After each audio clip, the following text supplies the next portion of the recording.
Bonjour. Alors aujourd'hui, on va voir le sommeil ne se force pas. Il se prépare bien sûr toute la journée. Et on t'a certainement menti sur ta fatigue et tu crois peut-être que cette fatigue vient d'une manque de bonne volonté, de volonté. Eh bien non, ça vient de ton système nerveux qui est fatigué.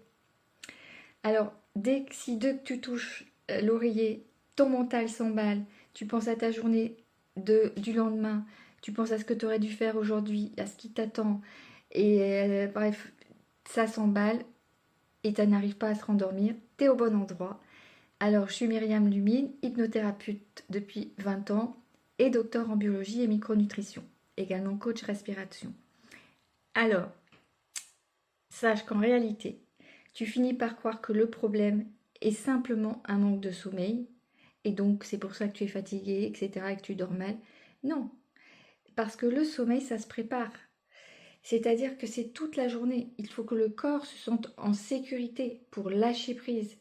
Et à partir de 45 ans, c'est plus difficile. Parce que bien sûr, il y a les hormones qui s'en mêlent, comme la préménopause, la ménopause, et même quand on est un homme, il y a aussi les hormones qui s'en mêlent à partir de 45 ans. Et ça peut rendre une sensation de sécurité beaucoup plus fragile à cause de ce déséquilibre hormonal.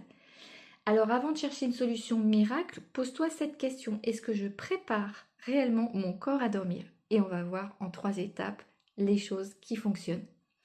Reste bien avec moi au bout de la vidéo et abonne-toi si ces sujets t'intéressent et également ta vitalité et la préservation de tes neurones car j'en parle beaucoup. Alors voici 3 habitudes simples. La première, c'est de revenir à ton corps. Quelques minutes avant le coucher, ralentis, respire profondément. Il y a plein de techniques respiratoires qui fonctionnent, notamment la technique 4-7-8. En fait, ce qui compte, c'est d'avoir les pieds au sol, d'être ancré et que ton expiration soit plus grande que ton inspiration. Ça va calmer ton système nerveux autonome. Et il va penser, ton système nerveux, qu'il comprend que le danger est passé. Ok, donc ça c'est la première chose. Et il y a plein de pratiques, et notamment une pratique avec le nerf vague que j'enseigne aussi, car le nerf vague, avec certains points d'acupressure, permettent de diminuer le feu du mental. Ok. Deuxième habitude, créer un rituel d'ancrage. Faut éteindre les écrans, bien sûr. Essayer de se coucher à une heure à peu près, toujours la même de préférence. Par exemple, entre 10h et 11h. On dit que les heures avant minuit comptent plus, effectivement. Mais si tu ne peux pas avant 11h30, ce n'est pas grave. Ce qui compte, c'est d'être à peu près, de respecter une régularité. Car ton cerveau aime la régularité. Ça le rassure. Tout comme les rituels.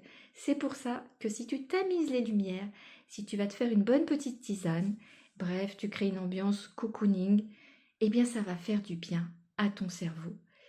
Tu peux aussi faire des mouvements doux, des étirements lents qui vont te concentrer sur l'instant présent, sur ta respiration, comme du yoga par exemple, ou des exercices sur les fascias que je connais très bien et je peux te dire que c'est très efficace.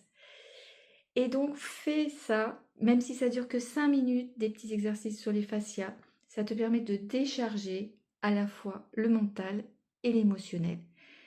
Et enfin, troisième habitude justement, c'est de vider ton cœur avant de vider ta tête aussi. Si tu as quelque chose sur le cœur, donc des émotions qui ne sont pas passées dans la journée, surtout créer un espace pour les accueillir. Tu peux le faire avec des techniques comme l'EFT, Emotional Freedom Technique. Tu peux le faire simplement en ouvrant ton cœur et en faisant une méditation qui permet d'accueillir et de t'autoriser à ressentir ces émotions de la journée, quelle que soit l'émotion, que si tu n'es pas allé au bout de ton émotion, tu ne l'as pas traversée. Sache que aussi les émotions telles que la colère forment un écran derrière des émotions que tu ne veux pas vivre des fois. Donc c'est un peu parfois la colère peut être une émotion rempart qui nous prive de ressentir des émotions derrière qui sont peut-être plus difficiles à traverser, comme la tristesse par exemple, ou la frustration, ou la honte, etc. surtout si elles sont liées à des blessures. Donc sois authentique envers toi-même, pose-toi la question, est-ce qu'il n'y a pas une émotion derrière l'émotion superficielle qui demande à être entendue, accueillie. Donc ces émotions qu'on a retenues toute la journée, surtout accueille-les parce que sinon ça va tourner en boucle, rester dans ton cœur et c'est pas bon du tout. Car ça va créer un sentiment en fait d'insatisfaction, d'insécurité. Alors à ce moment-là, tu peux prendre quelques minutes pour écrire ce que tu ressens vraiment dans ton corps au niveau émotionnel. Ça se localise souvent à un endroit, ça peut être le ventre, ça peut être le dos, ça peut être plein d'endroits. Et tu vas te connecter à ça et tu vas écrire simplement des choses tout en te reconnectant à cette émotion. Pour pouvoir la vivre, et en général, une émotion traversée, réellement vécue, ça ne dure pas longtemps. C'est prouvé maintenant scientifiquement, ça dure 90 secondes.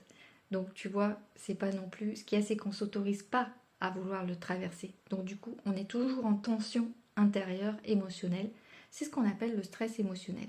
Donc comment veux-tu bien dormir si tu as toujours ce stress? C'est pas possible.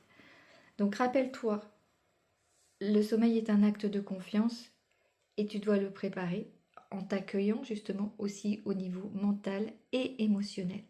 Tu peux aussi, si tu veux, masser la trapèze ou les étirer avec des exercices spéciaux, nerfs vagues ou étirements, parce que ces muscles particulièrement qui sont dits poubelles permettent aussi de libérer l'émotionnel, en tout cas le mental, et donc vont te reconnecter beaucoup plus facilement à ton corps.